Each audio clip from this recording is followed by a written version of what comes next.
Shotgun with Charlie.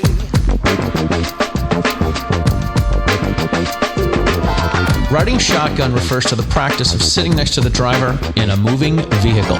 The term riding shotgun came around after the time of the stagecoach, when somebody used to sit next to the driver holding a shotgun, in case they ran into bandits.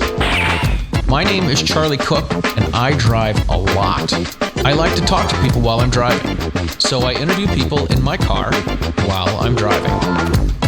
Welcome to Riding Shotgun with Charlie.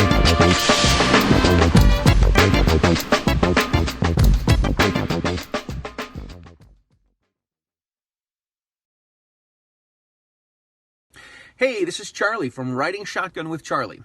We have teamed up with Asphalia Designs to do a giveaway. Asphalia Designs makes a lot of great concealed carry purses and bags and pouches and shirts and vests. You should check them out at asphaliadesigns.com. That's ASFALEIA designs.com. We're going to be doing a giveaway on January 28th, 2020. So please go to their website, click on the bottom right-hand corner where it says Bag Giveaway, enter your information, and get in the drawing. We'll see you then.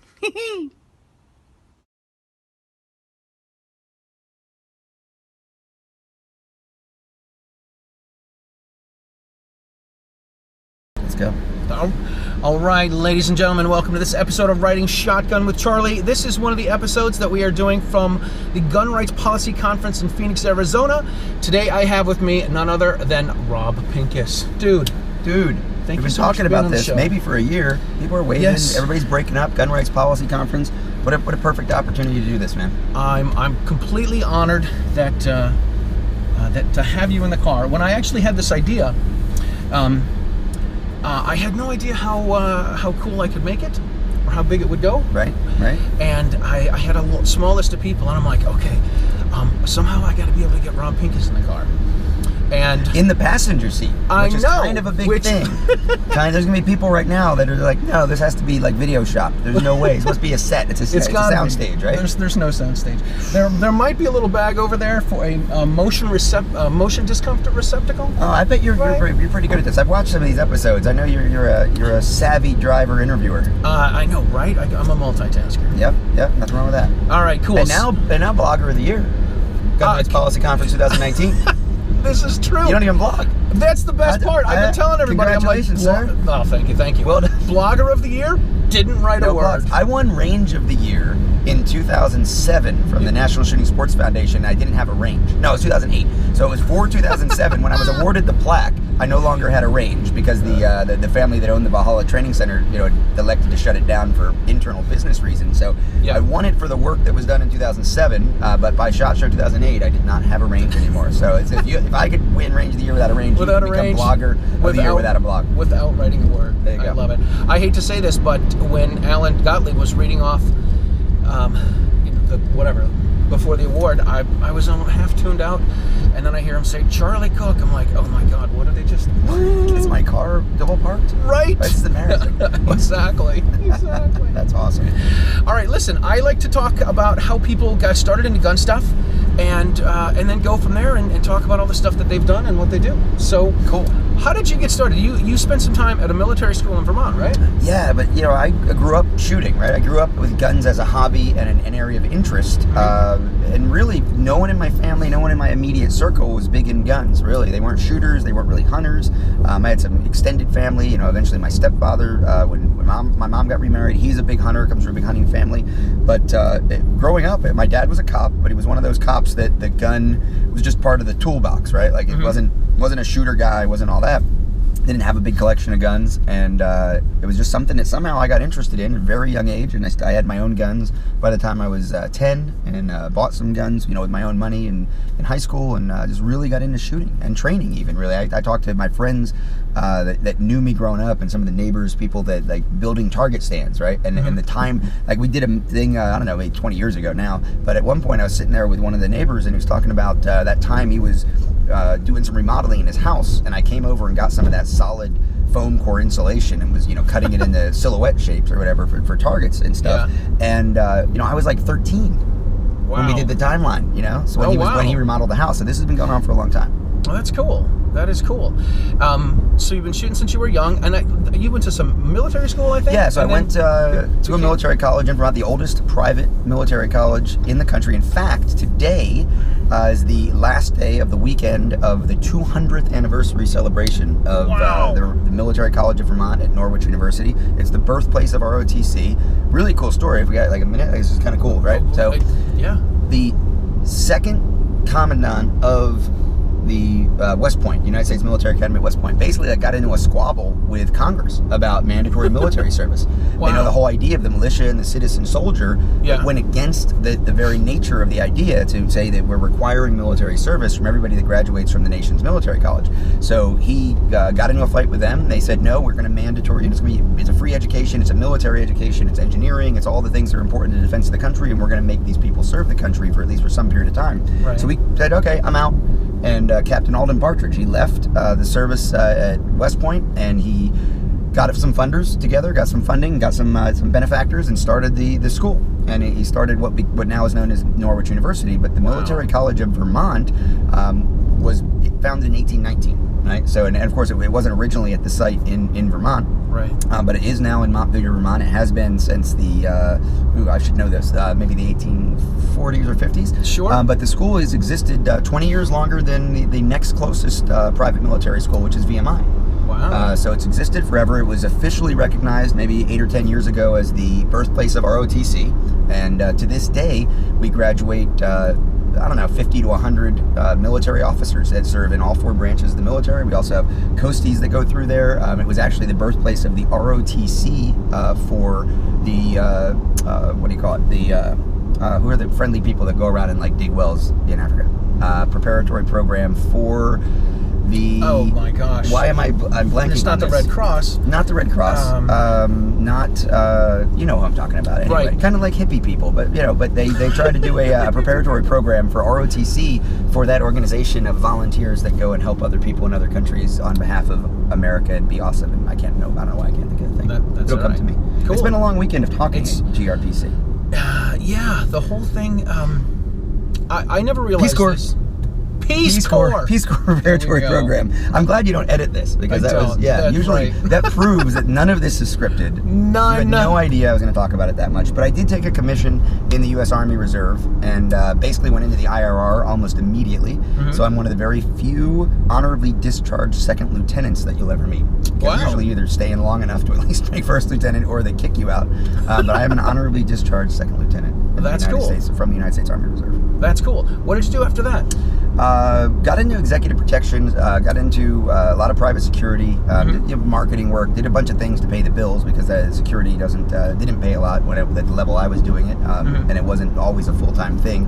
But I also became a reserve law enforcement officer in the mid-90s, so I've had a badge, at least a reserve badge, almost constantly since about 1995, served with a few different agencies. I ended up working full-time in law enforcement. I decided to give that a try, and you see a theme here, like eventually it became really obvious I'm not super good at bureaucracy, and I'm not super good with administrative, kind of support stuff. Right. 2 o'clock in the morning as a cop in Northern Virginia was what I wanted to do. I didn't want to be in the lieutenant's office at 10 a.m. explaining why I used a bad word, when I was trying to get the guy with the gun out of the car, or so the politics and the bureaucracy just really weren't for me. So whether it was the Army service or any kind of public service or even corporate service, and I think that obviously is why I end up being like the entrepreneur nomad guy that has gotten involved in a lot of different things. I found out when I was doing full-time law enforcement that I really enjoyed teaching. I started teaching inside the agency, outside the agency.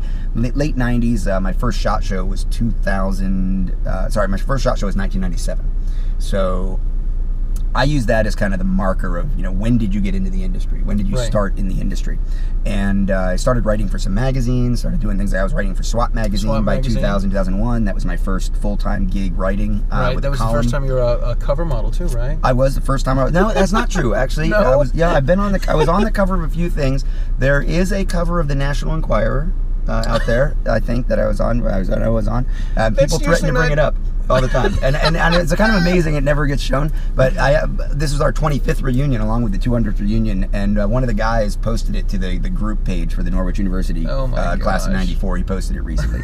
And I think Gun World. There were a couple that I kind of snuck onto, but the first the first one I usually talk about is and it was with the XD before it was the XD. It was when it was the HS2000. And I was doing a review of the 40 caliber HS2000 from Croatia, and gotcha. Yeah, it was boom. Look at me. I was wearing a hat. I don't even wear hats anymore. I remember seeing you in all of the best defense videos, which I thought were really cool. And then I see it. I don't know if these were. I saw some of the Valhalla stuff that you were doing before that. And then you had a whole series with the NRA where they took some of those videos and put those out. Yeah, we produced like 115 videos for that series, with 115 DVDs, and that was a great series. And working with the NRA for a long time, that was from 2006 to about 2016, about a decade. We did that program with them, but that actually started with Second Amendment Foundation.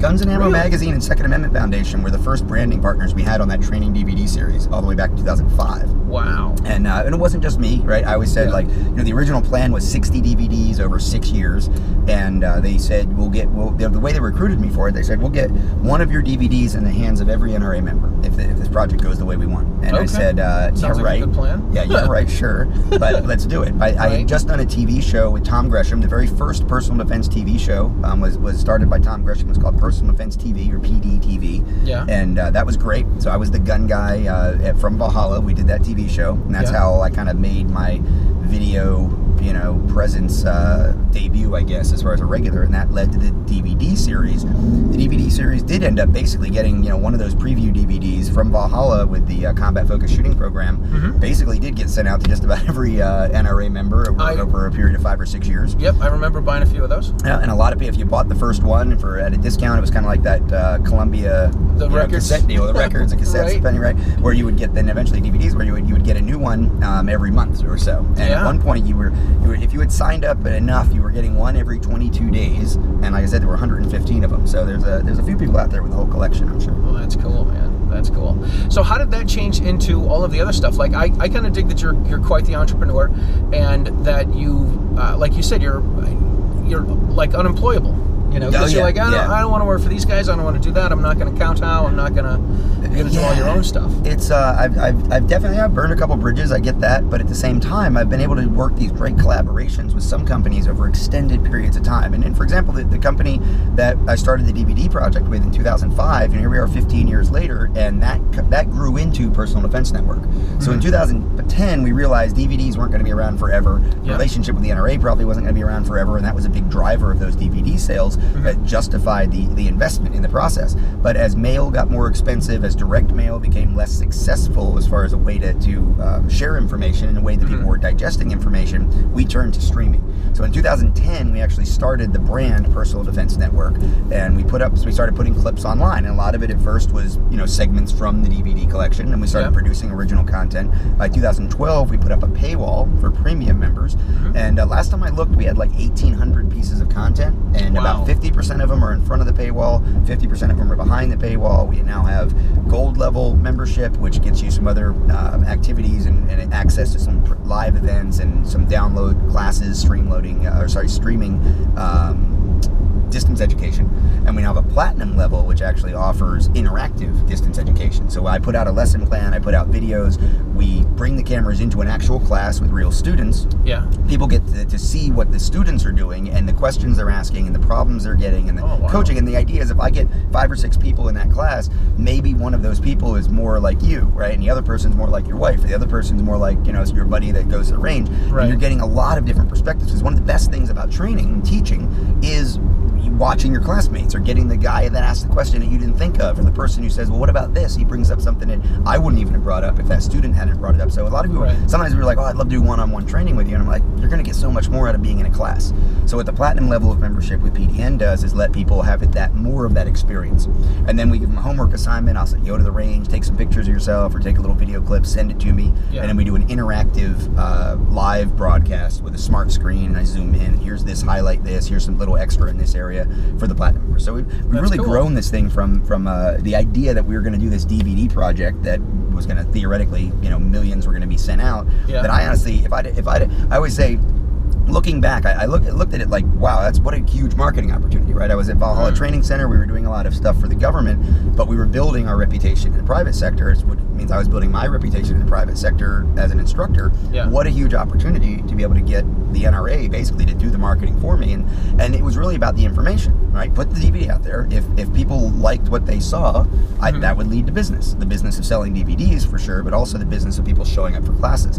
And that really is the backbone of how I built the training business, was letting people see what we were doing on the range on those DVDs. It resonated with people. They started showing up for classes. Eventually we started doing instructor development. ICE Training Company was the brand that followed the Valhalla Training Center. And now we've got hundreds of instructors teaching the material across the country. All over the place, That actually developed into the Gander Mountain Academy curriculum. So when we had the 6 ranges across the country under the Gander Mountain Academy program, that was the curriculum that was used. And now with the USCCA. So the USCCA Defensive Shooting Fundamentals program is essentially the latest, greatest evolution of the program that I was teaching at Valhalla as early as 2003. Wow. Holy crap, dude. That's how that happened.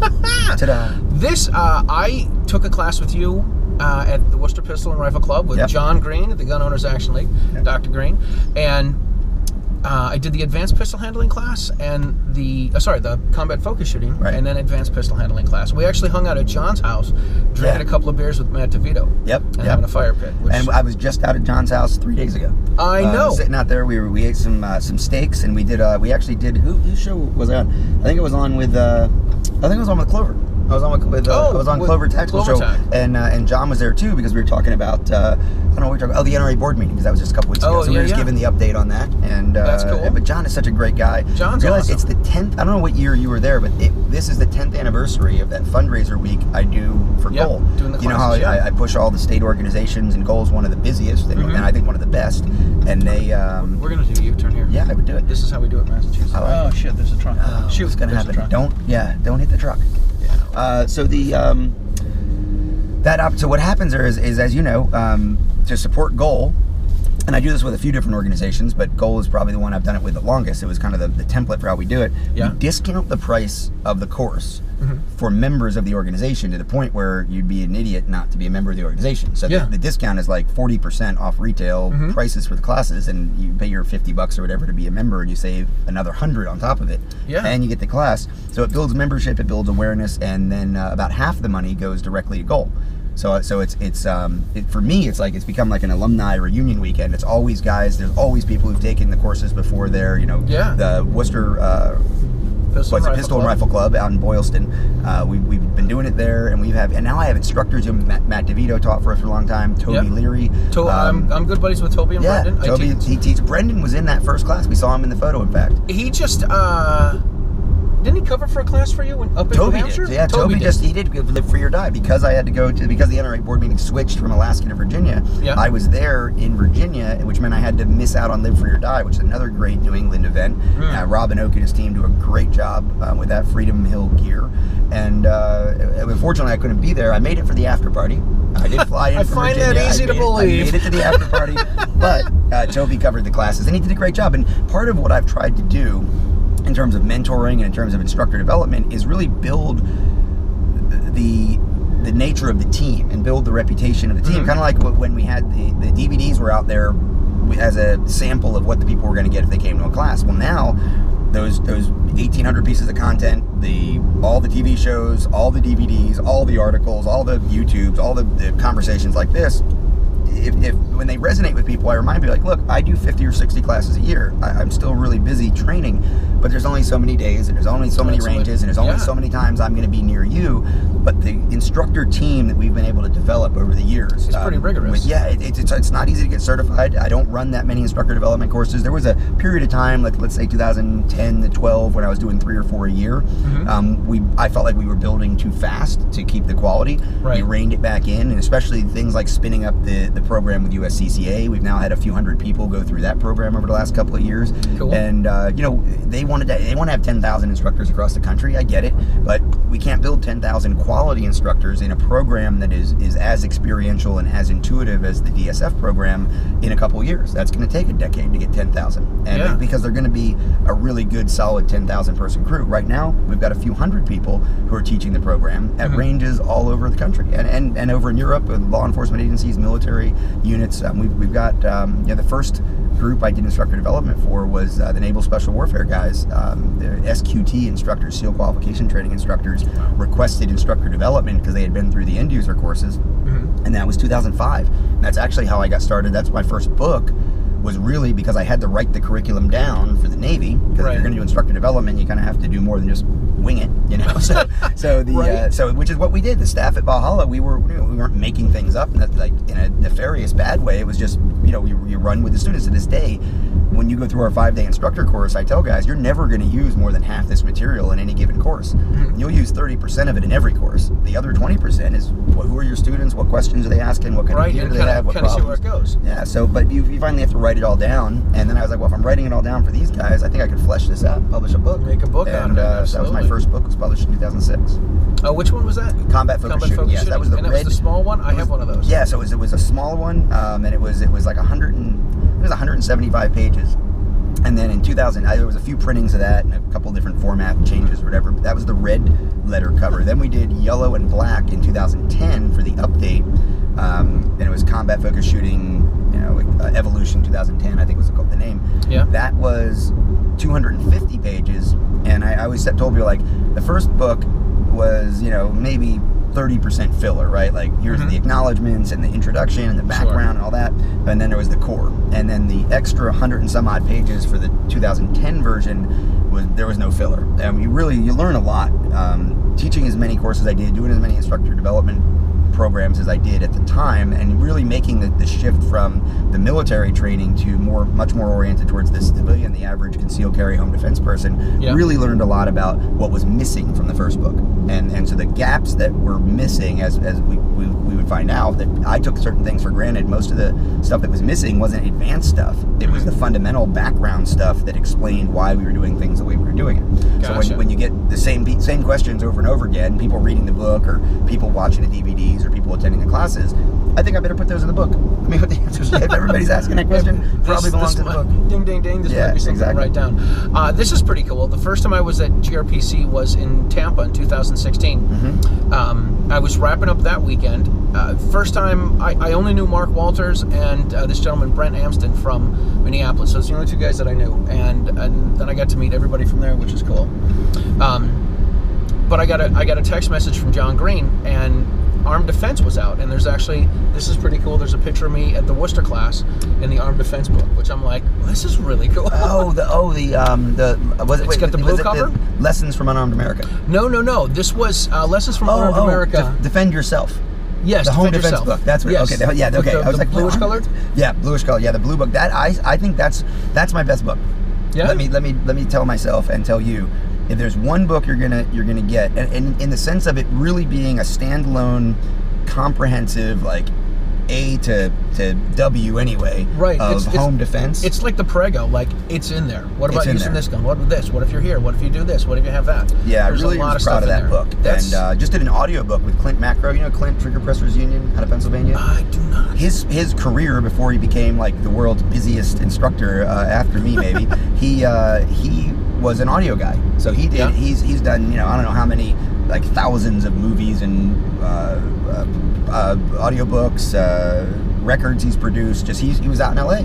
And cool. He moved to Pennsylvania to get a better life for his family, and he still has a studio in his basement. He actually teaches his classes there. He's like, I think he has more NRA instructor certifications than any other human being has ever had. He teaches like the muzzle loading pistol instructor class. He does the training counselor level at that. Like, I don't even didn't know there were people that wanted that class. Right. Let alone people. I mean, so let alone have really, an instructor. yeah. For So if he were going to do the patch thing, like the little, he would need both like arms and legs. It would be amazing. But anyway, he's a great producer and a great friend. So he produced the audiobook for Defend Yourself, and it really is. It's the most comprehensive book. The book that I'm proudest of personally is Counter Ambush. And that's the one that goes into all the physiology and neuroscience and justification for all the way we do what we do and why we recommend the gear and why the drills and why we don't do certain things maybe the way other programs do. All of that's explained in that book, but it's heavy reading. It's I don't know, 200 and some odd pages and not a lot of pictures. And it's if you don't want to learn about non-cognitive decision making and stimuli creating natural reactions and why they're going to precede your learned responses and why we try to train the response to the stimulus, why we don't want you to practice reloads dry, we want you to hit slide lock, actually practicing them on the range.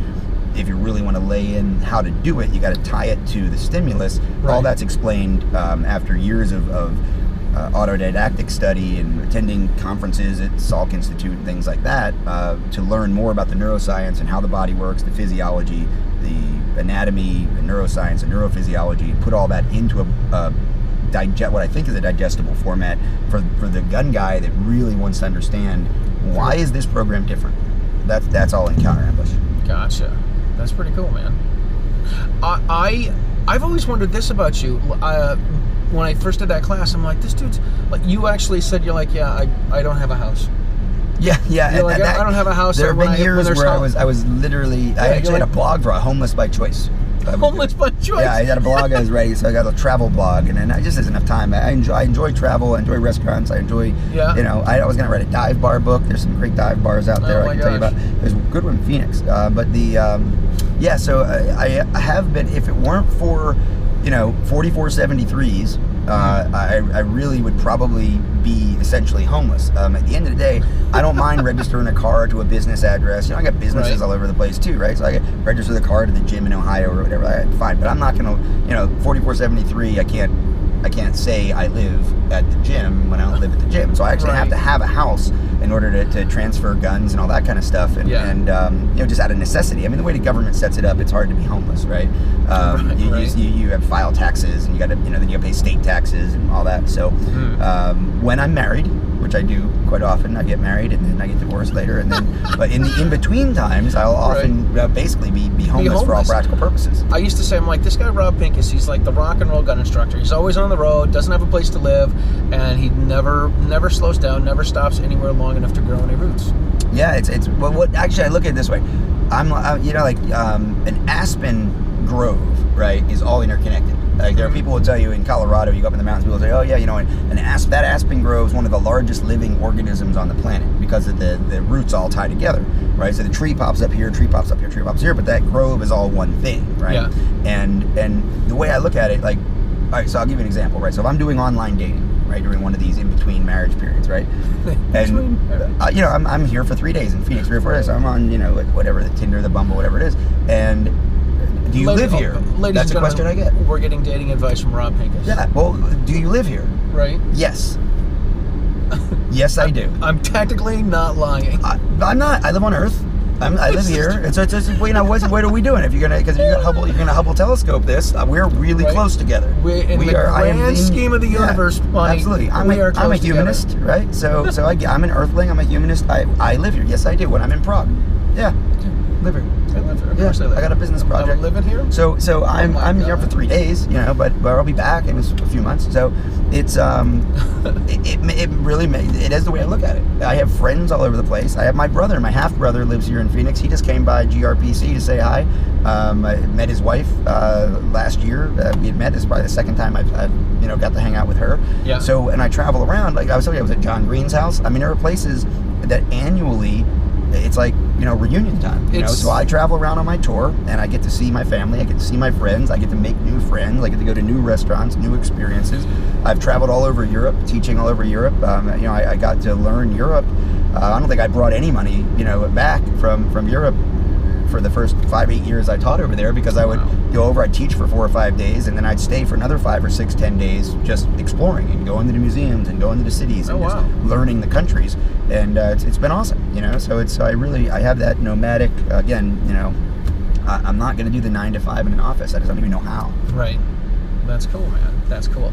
Yeah, I always wondered. I'm like, you've talked about you didn't talk about, but I've seen you have your tour trucks every year. Yep. That's been a fun aspect of doing the tour under the Personal Defense Network banner, because it's allowed me to work even closer with different sponsors and things like that, and it's kind of fun, you know. So I'm driving around with the gun logos all over the place, pictures in Times Square, pictures at the Golden Gate Bridge, and you know, all kinds of places in America in between, and it's a lot of fun. I want to know this. I'm like, he's here, and then he's over here, and he's over here. How does he get to all these places? And it's real. Like that, a lot of people were like, you know, what do you like? Just take a bunch of pictures and then you just put them out like on a slip. No, like this month, right? I was booked we're here in Arizona. Yep. I was in Florida, where my, you know, technical home base is. Mm-hmm. I was in New Hampshire and Massachusetts. I was up in New England, so I got 3 corners. And then I was supposed to be in Alaska for the NRA board meeting, as I said. And when it moved to Virginia, I was going to be in all 4 corners of you know, the North U.S. America. I haven't made it out to Hawaii for anything. So Hawaii is one of only 2 states I haven't taught in. Wow. And I talked to some of the guys from the Hawaii Firearms Rights Group that are out here at GRPC. Yeah. So they're talking about maybe hosting a course, which is cool. I can check the box.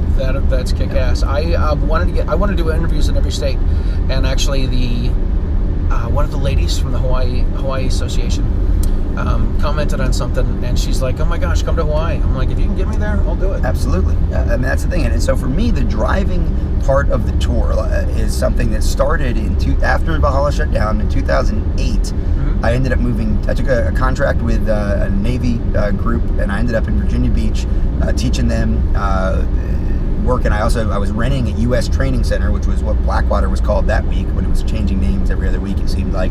I had a bunch of Army training dates to still fulfill, even with Valhalla shut down. Of course, all the training was my intellectual property, and I took all that and all the training dates from the experience at Valhalla, and I kind of said, well, that's the last time I'm going to build somebody else's brand. And ICE Training Company was born, and I started teaching a lot of those same types of courses, the extreme close quarters counter ambush stuff, at the Navy facility for the Navy guys, but then down at Blackwater for the Army guys and for civilians, and really started shifting towards civilian-oriented training program, which we were doing in the background of what was happening at Valhalla, but it was a lot of it was the administrative support, and you know, we ended up on a sole source provider contract, but bidding for government jobs is hit or miss, and at the end of the 2000s, the money was sort of drying up, and there wasn't a lot of training going on like there was in the middle of the 2000s and right after 9/11 certainly. So the shift to the civilian side was a business decision, but also, you got to remember, we were coming off of the 1990s growth of concealed carry, right? We were kind of at the end of everybody going shall issue, Instructor, and all of a sudden the market was kind of flooded with the entry level stuff, but we were getting millions and millions of new concealed carry or home defense oriented gun owners every year, so there was plenty of opportunity to teach more. I had the DVD thing going through NRA. I had the TV shows on Outdoor Channel. I was working at Best Defense that you mentioned, doing Best Defense when that started for the first few years. A couple of other shows that I was on a lot, pretty regularly. Doing the stuff with Armed American Radio. I started doing stuff with USCCA back then. I got on their advisory board in 2009. So the tour really grew out of me saying yes to everything, because when I was making that transition and I kind of became again a nomad instructor, started traveling again, when someone said, hey, we want you to do a course in Iowa, yes. Okay. We want you to do a course in Kentucky, yes. We want you to do a course in Arizona, in between the Iowa and the Illinois course, yes. You know, you just keep saying yes. So I was just zigzagging, and it took till about 2010 to make it linear. So I could go from, I could go out for 2 months in a circle, or go out for 3 months in a line across the country. And that was when I did my first cross-country training tour drive, and we did a t-shirt around it as early as 2008, the combat-focused shooting tour, like a rock and roll kind of tour, just all the cities. And then by 2012, we were doing it under the Personal Defense Network brand with sponsors for the tour and things like that. So that really did happen accidentally. It was actually one of my ex-wives that came up with the idea of doing the tour t-shirt, and that was where the idea of the combat-focused shooting tour came up. That's cool. Yeah. I try to ask people the same question. If you had to talk to a new gun instructor that was a little shy or apprehensive, what do you say to get them into it? You know what I mean? To take some nerves away from it so that they're less, I don't want to say freaked out, but they're more receptive to the idea of getting a gun. To someone who's either... Okay, no, not an instructor. Okay, so no, you're I'm talking owner. like... Okay. You met someone and they're like, yeah, I don't know about all this gun stuff. How would you? I don't know if I want to. It would seem a little dangerous. All the crap you see in the news. I say don't do it. Okay. Because that they don't expect that, right? No, they don't. do not. I say, well, then don't. I don't think that someone who isn't really sure they want to do that. I know a lot of people who come through our classes, at some of the higher level classes, the ones involving simulations and scenarios and things, and they say, I really thought I was prepared for this. I thought I was ready, and I don't even know if I want to carry a gun in public, because I've realized how much more practice I need to do, how much more I need to think about this, the aftermath, all of these things that I never really considered before until I went through this course. Now I realize how serious this is. I was a little too casual getting into it. Yeah. I've heard that from so many people over the years, and I know a lot of other instructors have as well, that it makes me think, well, then let's do a little more due diligence. Let's do a little bit more thinking. Let's do a little bit more learning and educating before you just run out and buy the gun. So if somebody's telling me that they aren't even sure that they're ready for it, I will say, then you're not. Okay. I'm with you. So now go read Lessons from Unarmed America that I wrote with Mark Walters. Go read the Combat Focus Shooting book. If you want to understand some of the science stuff behind it, why it's important that if you're going to have the gun, you have to train, you have to practice, and you have to do it, I think, in a really specific way to maximize the value of the time you're going to put in the range. This is work. This is an obligation. You're wanting to exercise a right, and I want you to exercise that right, but I want you to exercise that right responsibly. And if you're going to do it responsibly, then you have to be educated and you have to be mentally prepared for what you're really signing up for. So I sort of, give them that shock value of, then don't do it. What do you mean? You're the gun guy, you're a gun advocate, you're running around doing gun. So, and you concealed carry, yeah, for sure. Shall issue, yeah, sure. Constitutional carry, yeah, you bet. I don't think mandatory training should be a thing, but I think we should all train, and training starts with just learning and being educated. So that's what I tell people, is if you're not quite sure, then that's okay. As the gun guy, I'm telling you, it is okay to not be sure. In fact, I respect that you're not sure. So get sure. Do the research, do the education, watch the videos, watch the YouTubes, talk to the people who are gun owners about the gun culture, the gun lifestyle, what it is, and dedicate yourself to the training and the education and the practice if you're going to do it. And I've had a lot of people really sincerely thank me for that approach and be surprised by it and say, I would never have expected you to come at it that way, but that makes sense, and thank you. Cool. So that's my advice is make sure that you're ready. Gotcha. All right, listen, we are where we need to be. How can people find all your stuff? Oh man, all the internets. Yeah. So I mean, Walk the Talk America is our mental health awareness outreach. Personal Defense Network is where the training hub for all the videos and articles and downloads that you can get. ICE Training Company is if you want to take a class or if you want to host a class, you can go there and reach out there. You go to SaveThe2A.org. There's a lot of the advocacy stuff specifically related to the National Rifle Association. 2AO.org, Second Amendment organization, is where you get most of the grassroots information about how to become a better firearms owner and advocate, be more responsible. Gunrights.info is policy positions of 2AO, my own personal policy positions and everything from suppressors to national reciprocity, concealed carry, whatever. And basically Rob Pincus or Pincus Rob on any of the social media outlets will get you links to the social media, Facebook pages, Instagram accounts for all of those other entities. So there's a lot going on. AvidityArms.com. Eventually we will release the Avidity Arms PD-10 firearm that I designed that Mike Sedini and I are working on bringing to market. And I'm sure I'll come up with 2 or 3 other projects by the time this airs. So hit me up on the Instagram at PincusRob. All right, very cool. Listen, you need to check out Riding Shotgun on YouTube, on Apple Podcasts, on Spotify, on iHeartRadio. Like, check, and subscribe, because we are trying to get this, the Stagecoach across America. Check out all of the, check out Self-Defense Radio Network, SDRN.US. It is all of your pro freedom podcasts in one place. Rob, thank you so much for being on, man. Yeah, I was looking forward to it. I really appreciate you fitting me in. I'm happy to, man. I was totally, when you said you'd be in for doing this, I'm like, holy crap, this is cool. Very cool. I appreciate it, man. Thank you. Awesome. Thanks a lot.